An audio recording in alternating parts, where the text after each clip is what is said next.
Pan światłością moją i zbawieniem moim. Kogóż mam się lękać? Niech Jego światło prowadzi nas w pokoju. Panie, bądź dziś ze mną.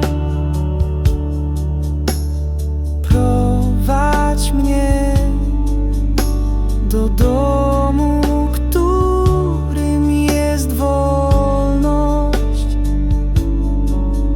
Niech Polska powstanie jak orzeł zmartwychwstanie. Niech Polska powstanie jak orzeł zmartwychwstanie.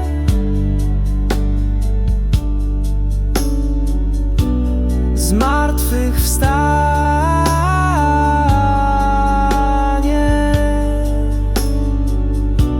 Zmartwychwstanie.